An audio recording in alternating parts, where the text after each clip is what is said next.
Phoenix, it's the latest codename associated with Zen 4 and will be for the Ryzen 7000 series APUs. It's using the FP8 socket, more on that in just a moment, and joins Raphael on the AM5 socket, which naturally is for mainstream, as well as Genoa for servers. While Intel's Rocket Lake is a meme at this point thanks to the high power consumption and heat output, things are going to be very different going forward, I suspect, with Team Blue, starting with Alder Lake. And naturally this means that Intel are going to continue to face tons of pressure from AMD.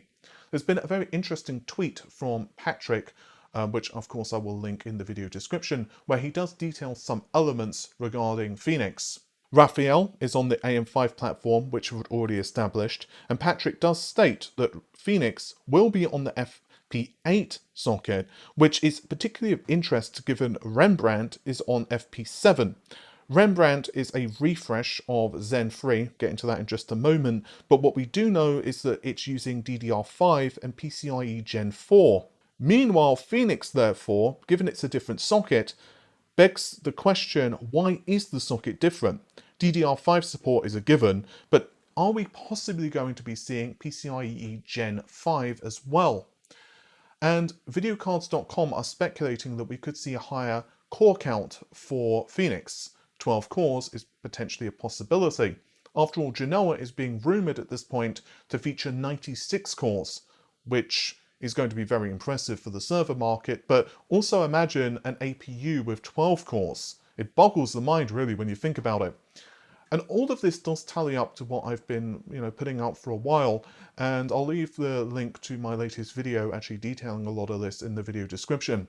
I was told that one of the reasons that the desktop Zen 3 processors, for example, didn't increase core count is just because of lack of memory bandwidth thanks to DDR4, as well as another obvious reason, lack of competition from Intel. There are some other reasons as well to do with process and other bits and pieces, but those are two primary driving factors.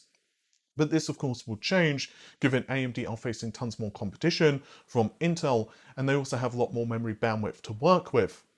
It's going to be very, very much fascinating to see what Zen 4 does bring to the table. I'm hearing very impressive things for IPC. 20% seems to be the minimum touted figure, with some reports going up to 25%. Currently, I'm more on the cautious side of around 20%, but even then, it is kind of mind-boggling when you think about it. AMD have officially confirmed that Genoa will be leveraging the 5nm process from TSMC. Logically, therefore, all Zen 4 CPUs will also use this very same process. So this means that Ryzen 5000 series is on the 7nm process, Ryzen 7000 series is on the 5nm process, again Zen 4. So what the heck is Ryzen 6000 series? Well, that would of course be Warhol. I recently leaked that I believe it's going to be the end of this year-ish that it launches, and Zen 3 Plus, as we can call it, or a Zen 3 refresh, is going to also feature a small IPC bump, around 5-6% at best I'm hearing, and as possibly also a small clock frequency bump, and this is going to be critical to face against Intel's Alder Lake. While AMD does currently have a core count advantage, let's face it, most gamers don't really need 16 cores, 32 threads, and they're more interested in, let's say, an 8-core processor, in which case clock frequency and IPC are king. There's also a rather fascinating tweet by Komachi, I'll of course link to it in the video description, discussing the release date of CDNA 2 or MI200. He claims that we will indeed see MI200 release this year, 2021, which also matches to what I was told regarding the release date. I reported it in the very same video regarding the Zen 4 performance, Warhol, and some other bits and pieces. I'll of course link that as well in the video description. So CDNA 2 is going to be an architecture designed, of course, around the data center. And to look at Komachi's tweet, he claims that AMD Torrento as well as AMD MI200 are going to release in 2021.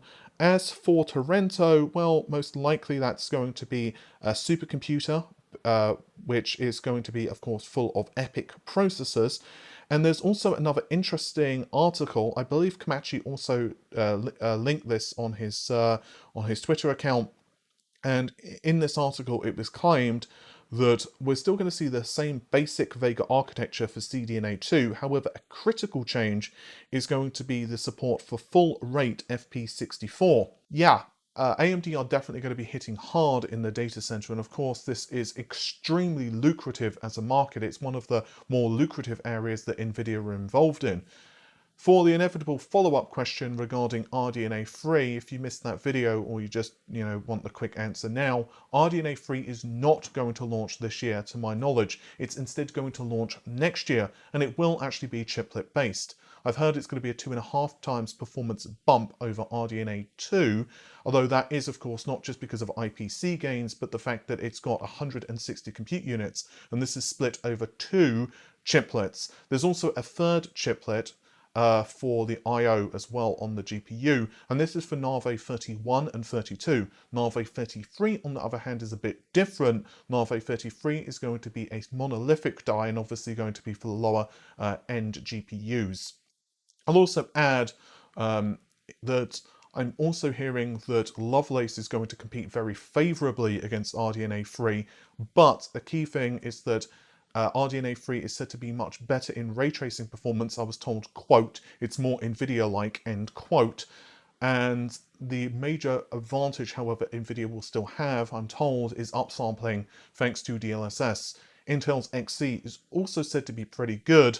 In fact, I was told that its ray tracing performance is also closer to NVIDIA, although I think, I could be wrong, just the way it was explained to me, they may be third in the ray tracing performance race. So I think it's probably going to be NVIDIA, then it's going to be AMD, then it's going to be Intel, but I could be wrong on that. It could be Intel, then AMD. Either way, the future of GPUs is going to be very interesting, I suspect, over the next couple of years. But anyway, yeah, it's going to be a bit of a shorter video today because I'm still getting over not being well, to be honest with you, for the last couple of weeks. As regular viewers will know, I think I caught, the plague of undeath, as I'm going to call it. But thanks very much for watching the video. If you did enjoy it, definitely subscribe to the channel, and also, of course, click the bell icon because YouTube land, and comment down below. With that said, thanks very much for watching. Take care of yourselves. Bye for now.